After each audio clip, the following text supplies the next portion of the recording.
the qualifiers when it counts, and a lot of people said, you know, he's stepped up. This is his 3rd World Champions for Watch as well, so we'll see whether he can deliver this time around. He feels there's a lot of pressure on himself. Zillion ban, no surprises. This time around it's from NaJin White Shield. Jinx banned out. It was, of course, Minerva's champion he played throughout those qualifiers, so a little bit of research coming out from NaJin White Shield here against KaBuM. Yeah, simply just target some comfort picks here. And then the Maokai ban. NaJin White Shield in their regionals, every single game, 10 out of 10, they banned Maokai. Safe, he doesn't play it. We've seen him use it once in Korea. They did win the game, but it's not his style of champion. He wants to play carry top laner. So this Maokai ban is going to be banned by White Shield pretty much every single game. Everybody talks about how Ggoong and his assassins, though. First pick Zed, that is not too shabby, especially in a game where we expected there to be, you know, some early kills and some solo kills here. Ggoong on Zed is going to be very That's scary. confidence right from the start. Oh, yeah. That's a simple confidence pick. I can pick this completely blind into whatever you choose. Also, Zed doesn't actually have that many bad matchups right now. So it's definitely, of the champions, very easy to blind pick. I mean, Zillion has been banned already, which is one of them who can mess you up in a team fight. And obviously TinOwns as well. He showed his Orianna in the qualifier, was great, which is not really a matchup you're afraid of if you're playing Zed. So easy first pick coming in from Ggoong. And I've actually seen Save play Zed top lane as well. So it could be a bit of a flex pick here for White Shield. It doesn't have to go mid lane straight up. It was in solo queue, don't worry. Well, I'm pretty sure he played one professionally as well. Okay. So yeah, top lane Zed is always an option. The Kayle response, though. I mean, there's been top lane Kassadin. We always like the Kayle response to the Zed picks there, so you don't have to use an exhaust. You can use the intervention. But the thing is, that's a Kayle pick, possibly in the top lane. And it is one of Save's big champions. He went 4-1 in that on Kayle. So he knows exactly what he's up against if that is a Kayle in the top lane. And taking away Kha'Zix here, mousing over this jungle Kha'Zix for a watch, I would be very excited because Lee Sin's already banned out. This should push Danagorn onto Vi, one of my personal favorite champions, and also a champion that you can combo with a mid lane like Syndra for that level 6 kill. And let's just talk briefly about NaJin White Shield and the kind of comps they run a lot. They often run without any kind of hard engage. And the way they actually get kills and push objectives is by controlling minion waves, and then they rotate between the lanes extremely fast, and they can dive onto you on the towers here. They often run with a lot of single target CC. You have Thresh already locked in, a lot of burst potential single target. You have Kha'Zix locked in as the jungler, and you just go to this tower here. You have the numbers advantage. You land a hook, you land some CC, you kill down the first target, and then you take the towers. Also, they love picking people off before they head to the towers. Kha'Zix and Zed, perfect at getting a solo kill. Exactly. Grabbing one of those. I just feel disappointed and upset for Gorilla. Oh, you know, Thresh, man. Where's the Janna, man? Where's the Janna? He said, I want to show the world Janna. So everybody stole it from him in Taipei. Think about that he's upset. He's going for Thresh. Thresh is one of his main champions. It's his main champion. He's 7-2 on Thresh, okay? Yes, he was the one, you know, on the forefront of this Janna just tidal wave of Janna players over here for the group stages, and he wanted to show everybody. But Thresh, this was the original go-to for him. And just look again, look at the lineup here from White Shield. There is no real hard engage, because they don't play Maokai, who's one of the hard engaged top laners you can have here. They don't play it. Instead, you can do 1-3-1 split push now. Zed in one lane, Ryze in the other side lane, and then you have Corki sitting in mid lane with the Kha'Zix pick as well. And you just split up the enemy team. You push down every single wave. You go for these one-on-one kills. As soon as you get one kill, or you force 2 members from the team to defend one of the side lanes, instantly you collapse on the mid lane, take the tower here, and watch. He's a jungler. Again, also from talking with the players who's been scrimming White Shield, he actually doesn't sit in his own jungle. He walks into your jungle, wards everything, and then he just takes over the entire jungle, which means when you have these split pushers going and you're pushing down every lane, and you have your jungler already sitting in the enemy jungle, you have full control of the map, and it's impossible to move around and react in time. I like White Shield. So it's We can tell. Picking Janna against Gorilla. There you go. That's. We'll see how that one works out. I'm not sure if he'd be happy about that, but nonetheless, we're going to see it out. I'm interested also, a Kayle versus Ryze in the top lane. Surely that's going to be shoved straight on towards Save. Yeah, Kayle can just push the lane pretty much non-stop. You just have to be careful. There's not going to be a gank, which is why we can see Danagorn look towards the top lane early on, buy time for Lep to just constantly push in the top lane and apply pressure on Ryze. Lep's actually got to be careful pretty early on, too, because if Save starts with that Mana Crystal, he can trade extremely effectively. Oh, yeah, You can bully down. A level 1 especially, you can take advantage of Kayle. This Ryze is very, very dangerous early in the match. It's all about for Lep just pushing the lane. Don't take a bad trade. Try and deny farm by pushing Save down. And then you can potentially go for a dive because you do have Kayle and Elise. It's a great dive combo, especially at level 6 for Kayle when you have the ulti. Reset tower aggro for Elise, and then try and kill Save. And ignore the rest of the map. Only kill Save.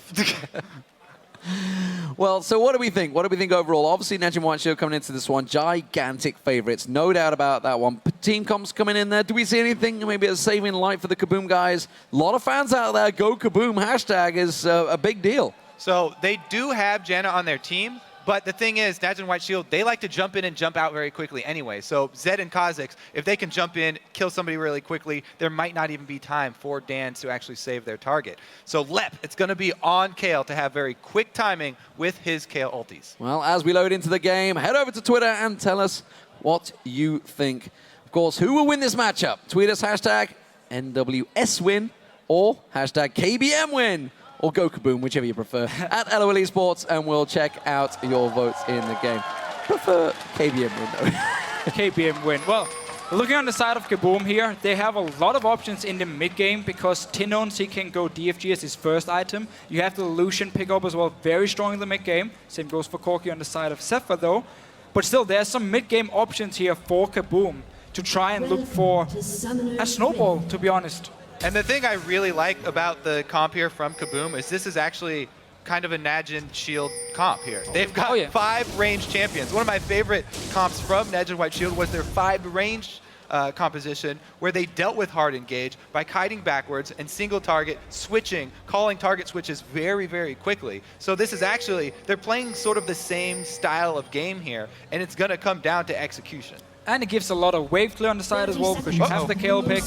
Just gonna check and save here, not a lot is gonna happen, but a lot of wave clear as well inside of KaBuM here and a lot of options to deal with Ggoong in a team fight. It's gonna be all about Lep trying to handle one-on-one against Ggoong in the late game if we're gonna get to that point with the split push going on. And when we do get there, like we said, it's gonna be all about the timings of those ultimates because they don't have exhaust. Look at this. Is Minerva going to stick around in the mid lane? I wonder. Showing himself on Ggoong. He's going to head down towards the bottom. But he stayed there a very long time. He should get in time. Dans is coming up. Or are they going to go for a change? This, I don't know. Well, it looks like they're just going to do a regular start here. Double down bottom. I have to say, though, the no exhaust is very worrying against a double assassin team here. So what happened here at level 1 was actually NaJin White Shield wants to make sure to get standard lanes. If you look at your minimap, all the way down the bottom lane, you see a ward by White Shield in the lane bush. Simply to spot in if they can see Minerva and Dans move in to start the early push, and then they know they're in the bottom lane and they can go down and get the 2v2 lane. What's super rare though is they actually leased red buff to give jungler a much easier start, so they get shoved in. See how that plays out. If you've just joined us, ladies and gentlemen, this is game 2 getting underway. Group D, NaJin White Shield versus KaBuM. Fly straight away from Gorilla on Minerva there. Bottom lane, if you haven't seen it before, it is Zefa on Corki and Gorilla on Thresh versus the Brazilians. Minerva on Lucian versus Dans on Janna. And look how Gorilla was able to take complete control of this lane there. He shoved it up with his Targon, then gets another play. Wow, there's a lot of damage on Minerva. I'm not sure if they were responding quickly to that one. A double flay working wonders for Gorilla. Death Sentence does not land. Never, ever, ever stand next to your AD carry if you're the support against the Thresh, especially not in the early levels, because he can walk up too easily, get double flay, both members, and you automatically win the trade because Thresh got the 2 members flayed over here. Easy times for Zefa. And even though they were leashing the red buff, they managed to get the push going because they were so aggressive in the trades. Now they got the early level 2. So double buffs for both junglers. Watch on Kha'Zix versus Danagorn on Elise. We'll see how it works out, but it's Lep in the top lane putting the damage down on Save. Save quickly turns down with a Rune Prison blast on towards him. It's a pretty even trade between the two. Looks like they've got extra warding here for NaJin White Shield. but Lep is working without that bush ward. Watch on the top side, completely ignoring it. They're gonna let Save get pushed to his turret and just try and CS at his turret, because he still does have half a mana bar. And look at this top lane here. We talked about how Lep, he wants to just push the lane from the start, deny farm, or at least make Save lose some farm under this tower here. And you actually saw Danagorn instantly start his blue buff, go red buff, and be on the top side of the map to make sure if Watch was there for an early gank, he would be able to counter gank. He's going to get and sadly, he's gone back into his jungle, and now Watch is coming towards the top lane. Oh, the death sentence lands on Dan's, and once again, Zefa goes in for it. The fly on Minerva, the ignite goes down. Zefa's the secret target they wanted. Dan's gets away, and they cover it off. Meanwhile, that was happening. We did see, of course, the top lane was pushed in. Lep gets away cleanly from Watch. Yeah, they got the flash though, so not too clean. He had to burn a very long cooldown, and that opens up some opportunity because he's going to be shoving constantly. Now without the flash, they have to be very careful with their warding. Dan's is going to have to help him with that. And down this bottom lane, it was a little bit too easy for Gorilla to just stand in the bush here. There was no wards from KaBuM, even though actually both members had the trinket ward ready. You have to ward your side bush here against the Thresh, because if you give him full control of the bush, he will always land the hooks and he will just deny you. He will force you to stand onto your tower and just wait for the minions. Danagorn, he's really counting on this gank though. They feel like it's going to come up to the top side because it's a Kayle, flashless, constantly shoving here. So he's just waiting in this top side, and it hasn't paid off yet because Watch hasn't gone up there. Save does have his flash though, so it would be very easy for them to set up a gank before Kayle hits level 6. I wonder if it's counter coverage though. The flash was just burned. Watch is now heading up there for a return trip, but immediately backs off, doesn't go for it. It doesn't mean that KaBuM are safe for now in that top lane. Lep wards out the river.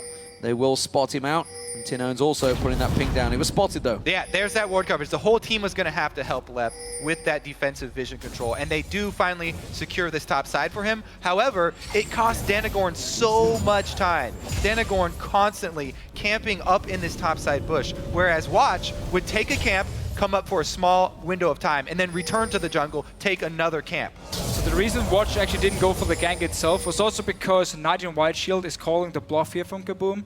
Lep was sitting with his ward and he didn't place it. He just kept pushing, kept pushing, kept pushing. He didn't care. So they knew, okay, if you're this aggressive, you have backup. It is 100% sure. Ooh. And until he actually walked down and warded, they knew now Danagorn was gone here. Oh, the death sentence, surely. Can they lock on towards him? First blood is imminent. They're going to flash for it. Zefa gets it. And now Dan's has turned the focus. He's put pressure on. Now we're going to see TinOwns. Can he make a revenge? He's roaming down. He does have level 6 ready, but they've got a minion line to protect him. Yeah, that's perfect timing. NaJin White Shield back off. The minion line will block any charms that he can try and throw through there. And that actually buys time in the mid lane for Ggoong to farm. I have to say, Gorilla is just manhandling this bottom lane. Flay after flay after flay, constantly walking up, setting up his own hooks. Beautiful play so far from Gorilla. His play is definitely holding over from that gauntlet. Again though, KaBuM is not respecting the wards down this bottom lane. Let's see what happens here. They want to go for Ggoong, and he just dashes over the wall. Protecting that pink ward. It does mean the Watch is nearby. Danagorn actually nearly went out of position, nearly put himself into harm's way as Watch comes down to cover off Ggoong. And I still wonder if TinOwns in this mid lane want to get an early DFG. Of course he's getting the armor. He wants to have it early against Zed. You want to have your hourglass ready. Otherwise Zed can just all in you if you don't have the Kayle ulti to save you. But again, down this bottom lane, KaBuM is not respecting the presence Gorilla has in the lane. They're not warding enough in the side bushes, so he can just walk into the bush, force them back every single time, and then he can land an easy hook or land a flay. Oh, here's the second one. Just like that, Gorilla goes in once again. The flay is down, the ignite's going. They're going to tower dive it. The ignite's burning. Zefa goes for it. One more shot should do it. There it is. He will take tower damage. In comes Dance. He's got the support of Danagorn. Can they lock on towards him? Howling Gale's what's required to shut them off. He hasn't got level 6 yet. Hasn't got that monsoon. Watch comes across. TinOwns misses the charm, and they disengage. And people wonder why there's no Janna pick coming in from Gorilla. He's actually only picking Janna when Thresh is banned. Every single time it's open, he will pick it. And we're seeing why in this game. That's a very, very good pink ward to place too. Whenever you gain control of the bottom lane, getting down one of those pink wards to ensure not only that you'll have vision of the gank, but you can also control the entire river if you have control of that lane. And we saw why there. Getting these hooks from Fog of War have been pretty much the whole story of this bot. Watch smiting out, he's clearing his lane. Ggoong taking some more damage from TinOwns, who's held his own so far in this mid lane, but Ggoong with the farm advantage is not a good sign at Zed versus Ahri. Zed versus Ahri is such an interesting matchup too, because post level 6, it's all about can Ahri time the charm with Zed's ultimate? Because every time now, you know where he's going to spawn behind you. Whoa! Oh, they're going to try and turn this one around. Gorilla took a bit of damage this time around. Will get slowed down. The double tap from Minerva, not going to be enough. Flash away from that dead sentence. Zefa still going aggressive. This is tricky play between the two, but he has the damage to back it up. There goes the Howling Gale to knock him away. And that was a fairly even trade this time around between the two. Yeah, a lot of damage here back and forth. Gorilla actually walked into the minions, had all the minions on him as well, but then he just flashed away. Managed actually to force a flash as well. Let's see what happens. Sorry, he didn't flash himself. Forced a flash from KaBuM. Also, they called in watch down bottom because they had that pink ward, that control over the bottom lane, the full vision, just in case anything from KaBuM, if there was any aggression to come backwards. And both top laners have used the teleport. They know Danagorn has been up in his top side for pretty much the entire game long. So if you get one kill in this bottom lane, instantly you can just rush Dragon, pick it up here, get even more gold. You see White Shield still staying around. We want to see where Elise is. And you can tell, Danagorn, he's only up here looking for counter ganks because as soon as they saw Watch was down in the Dragon Side River, he backed off. Now he's waiting around to see if Save will end. He's going to have to use Spirit Rush to get out of this one, so TinOwns' ultimate is down. That does buy them time. Tries to go back in a little bit aggressive there. Danagorn. Save's pretty far up. KaBuM is respecting Save too much. Lep was doing fine in a one-on-one. I know you want to shut down a Ryze early on. TinOwns, he's in trouble. He's had to flash out of that one. He's going to get flayed up. There's the ultimate from Ggoong. Everybody piles in. Gorilla took a lot of damage towards the end there. Now they're going for Save. Cocoon dodged out of nicely by Save, and he is away free. I love that mind game from Danagorn, though. You can see what he was attempting to do. Flashes in with the Q instead of flashing in with the Cocoon, and then tries to hit the post-flash Cocoon. But he missed that anyways. Didn't matter. And the answer, obviously, from NaJin White Shield is going to be the Dragon because the jungler showed up top and failed the game. Yeah, White Shield has just been staying around this Dragon for the last 2 or 3 minutes. Watch has just been sitting in the river, waiting to see where Elise was on the map, instantly go for gank in mid lane, and take the Dragon here. So all their time KaBuM is investing into trying to kill Save in this top lane didn't pay off yet. They haven't got 0 counter ganks from it. Forced his flash, so now we actually need to see Danagorn come back to the top lane and try and kill Save if they want to get anything from all the time invested up there. Well, this bottom lane is a serious problem. When all 3 lanes are stepping up and winning, it becomes a gigantic problem. Zefa trading with Minerva once again. He went aggressive for this one. Forces Zefa to Valkyrie away. Danagorn though, oh, they're collapsing on towards him. He doesn't get caught by the void spikes. That won't slow him down. Throws out the Cocoon, which will not land. This is a tricky back and forth. Ggoong fancies this one. Puts a lot of damage on towards Danagorn. If he can take the jungler down, manages to repel away, gets caught out. Is not safe though. The rest of his team not backing him up. Watch jumps in, and that pulls out the Monsoon. Lep in the top lane. Save going aggressive with him. Seems to have his number now in that top lane as well. And every time we see a fight in the bottom side of the map, White got him there instantly. He's going straight in for it. Death Sentence does not land. The Ignite is down. That's going to force Minerva away. But the aggression from NaJin White Shield now is very much on. Watch comes around, tries to lock in towards Minerva. Finds him with the void spikes. I don't think he realized it till too late.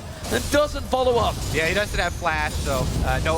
Okay, here goes dive. Oh, dive on the tower. Ggoong, is he going to have enough? That's the question. TinOwns gets popped down, takes himself the shadow, completely fools the cameraman, and gets away clean.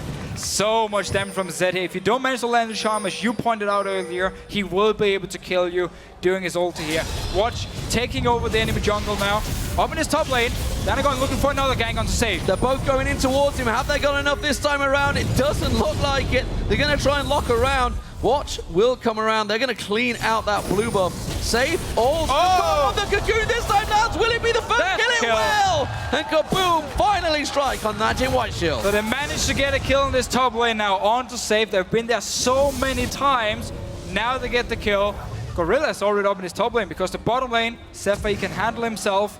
Time for Gorilla to roam around. You also see the early mobility boots for him on this Thresh. Well, the Gorilla is absolutely the king of the jungle, so he can just go around and ward out wherever he likes. Did you pre-plan it? All right, so we do have to say that right there, that single move was a very bold move from Save. That was an over-aggressive move, trying to walk back through the turret to his lane. However, he was already 30 CS up in this lane, so that's already a full kill's worth of gold right there for him. This Ryze is going to be a huge problem later in the game, and he was already bullying his lane in just the mana building phase of Ryze. He didn't even have completed items yet. There is a giant gap building between these teams, and KaBuM are seriously being left behind. Danagorn taking some bursts from Ggoong there. 140 to 108 CS in the mid lane, 126 to 93 in the top lane. The closest is ironically where all the action was happening early on, down in that bottom lane between Zefa and Minerva. But the problem is, it's a 2-0 Zefa, who's just about to complete his Trinity Force, while, well, you can see Minerva is a long way off his first item. And once White Shield gets the lead, it's just gonna be push every single lane, take over your jungle. We talked about in Jam Select, they're going for Lebov in top It's lane. a three-man pile on towards a Kayle, which is tricky in itself, but they handle the crowd control very well. Danagorn comes around. He didn't want to join this party. He was not invited. NaJin White Shield take him down. This is a 2v1 on the bottom lane though. Zefa and Minerva with this dance do catch him in the Howling Gale, but it's so disjointed they're not going in at the same time. Perhaps the biggest story here, while all that action happened top lane, Zefa is 1 versus 2 and winning. Chases both of them off of this turret. He's that far ahead. We even see on the other side of KaBuM here, Minerva is actually trying to get some early power by getting the Brutalizer, even going towards the Blade of the Ruined King now, just to get some early power, and yet he can't do enough. Lebov up in this top lane.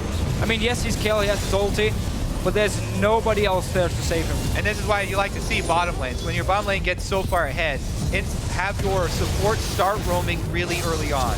You mentioned the early mobility boots from Gorilla. He has been everywhere, creating plays in mid lane, creating plays up top, and it's a very easy dive when you have 3 versus 1.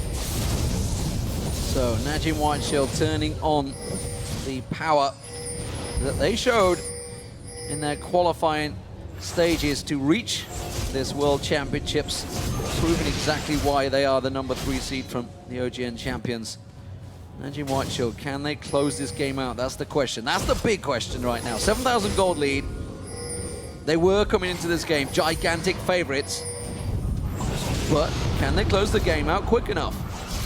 I mean, obviously it doesn't matter in the end of the day. A win's a win, but we're looking at Samsung White. We're seeing how quick they were destroying opponents last week. That is what they're going to be judged on, especially in the Korean scene itself.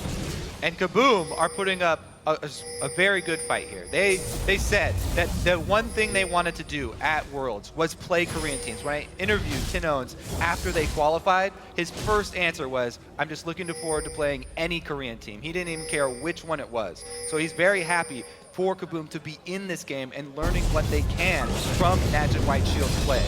Yeah, I mean, just playing against them, actually feeling the pressure they can apply to you, feeling how they can completely choke you out of the game by just taking over your own jungle, push up every single lane, just getting the feeling will make you understand it once you go back and watch the replay. So KaBuM can really use this as a learning experience, see how NaJin White Shield is playing against them, use it themselves, or try and use it themselves once they come back into Brazil, or obviously playing in Brazil, but it's not over yet for them. This is only the first game in the group stage. Well, it's a 4-man push from NaJin White Shield as they drive on up that mid lane. Only Dan's and TinOwns there to defend them and clear out that wave, but it will be enough to back them off for now. So top lane, Save has been going head-to-head. Ggoong caught out with a charm and just immediately turns that aggression round on towards TinOwns. Is the Zhonya's hourglass enough to force him away? The Death Sentence lands back on and in goes Gorilla. Monsoon forces them away. And this time, for first time ever, NaJin White Shield's ultimate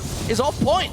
That was a really good disengage by KaBuM here. Yeah, Dan's one. Oh, the cocoon lands on Zefa. Have they got enough to turn this back around though? Danagorn, he's repelled, but he's got nowhere to go. Comes back down, he's saved by the top lane of Lep. Zefa will turn this around. close fights right now. This is a little bit of overconfidence coming out from NaJin White Shield. Well, they definitely have the power to back it up. Oh, Leb just goes straight in. He's not got his ultimate available. He just used it a moment ago to save Danagorn. And that's an easy pickup for save. Yeah, once you lose control of your jungle, you can just run from mid lane to top lane and just feel like there's nobody waiting for you. Just keep, or you should need to tell yourself, every single time I walk into my own jungle, I'm going to die. So the way you have to move is simply by going back to your base, actually, and take the safe way up to the top lane, unless you can get some wards in your own jungle yourself here. Yeah, and you can tell he was trying to place a ward in that bush, but he wanted to place it in a good spot that would have a lot of vision coverage. However, that meant that he had to get too close to the bush. And actually, you just need to put your ward at the very edge of it without stepping too close, because this is a very fed NaJin White Shield team. So they definitely have a huge upper hand right now. If they meet you in any sort of even terms that are slightly in your favor, then they can easily kill you. Yeah, the one or two wards we now see in the top side of the jungle from KaBuM are really smart, especially the one close to their own base, because it means you can actually now run from mid lane to top lane as long as you can take the long way around. Don't walk straight into your own jungle here. NaJin White Shield, of course, they're not going to stop. They want to keep getting full vision control here. Yeah, they are all over KaBuM's jungle right now. The cocoon lands, but Ggoong quickly out of that one. Dan's now. Gorilla's quite confident in his play. He'll just walk up straight towards any one of KaBuM and flay them. Full confidence that the support of his team will follow through. The waves are being cleared, though. So they are keeping them away for the towers for now as we hit the 20-minute mark. So KaBuM at the moment, basically just sitting back, trying to defend, hoping White Shield is going to maybe dive onto them, and then you have the disengage from Janna, you have the ulti from Leb, you have the hourglass as well for TinOwns in the mid lane. Try and bait White Shield to be over-aggressive, and then respond by getting a few kills. Seems to be the tactic for them now, and it's pretty much the only tactic they can use, so they're making the right call right here. Yeah, the split push is working. There's a hook on TinOwns, has to use the Sonya's hourglass. This is leaving the top lane tower completely exposed. Danagorn gets jumped on, doesn't quite get taken down. Zefa going deep on this one. Is it going to be enough? In comes save, tries to flash in. Immediately TinOwns flashes away, but everybody on KaBuM is so low. Zefa flashes out of there, gets away with the Valkyrie, I think, at the end of the day. But it is NaJin White Shield to push through, and they're going to clean up two towers on this one. The hook on left, followed through. Gorilla goes in. Intervention. Is it going to be enough to save the day? I don't think it is. The tower hits are not enough, and NaJin White Shield continue their dominance and push through towards KaBuM's base. Yep, they're flooding into the base at this point. Towers going down very quickly. Three members, though, can try and clear out this wave. The problem is, there's also a lot of poke damage from NaJin White Shield, so they're extremely far ahead, and they can continue to throw these rockets plus the Kha'Zix missiles at you, and then those take out the minions, opens up a very clear pathway for Gorilla's hook. As we saw, already landed on one onto TinOwns, and that earned them the tower right there. So these NaJin White Shield sieges, they could just continue to throw out arsenals. Oh no, Danagorn walking, wow! Now Save showing just how much damage he has built up over this time.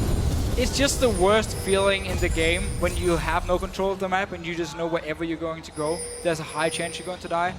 I mean, I was on Copenhagen Wolves when we were 0-9. This was every single game for us, just knowing, sit under your tower, wait for the enemy team to dive you, and then try and kill them, and rush a Baron if you do get a few kills to come back in the game. You can never go into your own jungle. It's fully controlled by the enemy team, and White Shield is one of the best teams in the world at just taking full control of the map. Yeah, and you just saw actually the bottom lane support.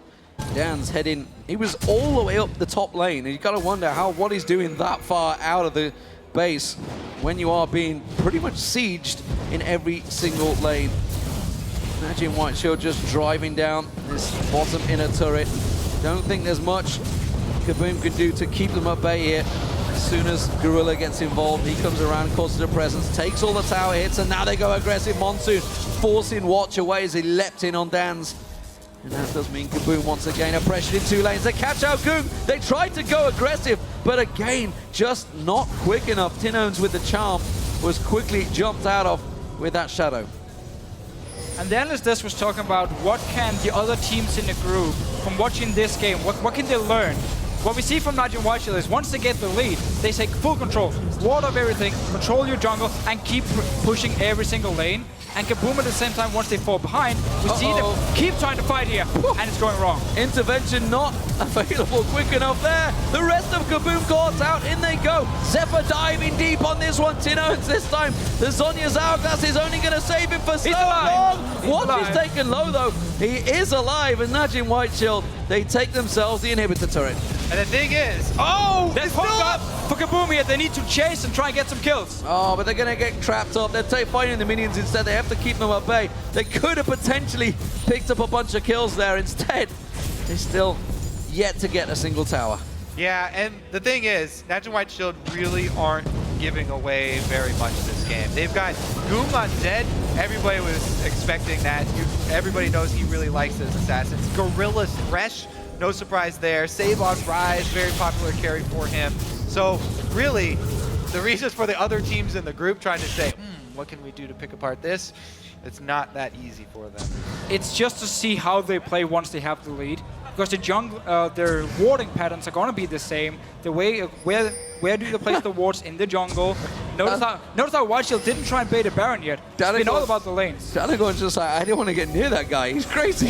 I have to say, Gorilla does have a blue elixir on right now too. So that extra AP cooldown reduction for Thresh. I mean, once you get the full cooldown reduction on Thresh, the game just becomes that much more fun. Well, a 0-0-10 support.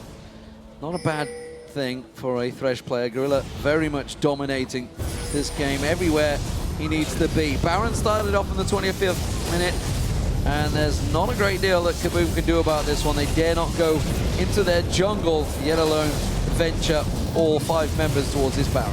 It's going to be all about the last defend here for KaBuM in their own base. They have home guards already on most of their members. I'm telling a lie, they have it on TinOwns at the moment, but the rest of the members should buy home guards here. Try and take the fight, disengage. You have the Janna to disengage, go back to base, heal up to full. Just wait a few seconds, obviously, and then try and rejoin and see if you can pick up a few kills. Problem is they're so starved. Several of them are still sitting on level 1 boosts here. Can't put home guards on those brown bags. Well, the top lane, they tried to catch on Zefa, not quite enough. That was all 4 members of KaBuM in the top trying to lock on towards him. They still didn't quite have the power to take him down. The rest of NaJin White Shield move in, start to disintegrate that top inhibitor turret. That will go down. The inhib will surely follow. In the mid lane, Save is pushing up with the super minions. That's the hook that counts. That is going to be left going down. And NaJin White Shield are looking dominant here. 13-1 in kills, 26 minutes gone. Not a single turret lost for them. There's the flash from Save. They go in. The Monsoon blows him away, keeps him off there, but it's the Nexus turrets that will fall. It's KaBuM that will go down, and NaJin White Shield will take their first victory in the World Championships group stage here. Slowly but surely, closing it out. Dominant win in the end. It was nothing to be that we didn't expect, honestly. I mean, it was a clear-cut deal from the beginning, but strong performance nonetheless. Yeah, full control from White Shield here. We did see KaBuM, what their strategy was going into the game. A lot of focus on the top lane. We have Leb playing the Kayle, and they wanted to get him ahead here, wanted to be able to counter-gank Watch, be able to try and gang onto Safe and get him shut down completely. Leb is one of the best top laners here in Brazil, if not actually the best. So I get the idea of, like, let's try and snowball him and see what he can do, because if Kayle becomes super strong, she can also beat a Zed in a one-on-one. And I have to say, honestly, all of that top lane play that we saw up there with both top laners and the junglers, it's really impressive how Watch did not take the bait for all those counter ganks. I mean, you can see KaBuM were setting up counter gank after counter gank up there, really trying to count on him trying to come up and save. Yeah. But he never took the bait. No, absolutely. It was a very confident performance, no doubt about it, for NaJin White Shield. You showed that from the very start of pick and bans, first picking a Zed into this matchup. So much so, they're just straight off the stage. It's like, GG guys, we're off. They are going to go back to their desks and clear up their apparel. Of course, this is just the second game here in Singapore. First game of Group D, but what do we make of them? Of course, Alliance, Cloud9, the other teams in that group, which we'll be saying in 2 games' time. What do they take from this? What do they see from NaJin White Shield? Because from what I hear in the early rumblings, they're actually pretty confident against this Korean team. Well, I mean, Alliance and Cloud9 has been in Korea for quite a while now, boot camping. They're feeling very confident when you talk with the teams. But they also know you have to respect Of course, yes. a team like this. Like, NaJin White Shield is looking very, very strong. They've shown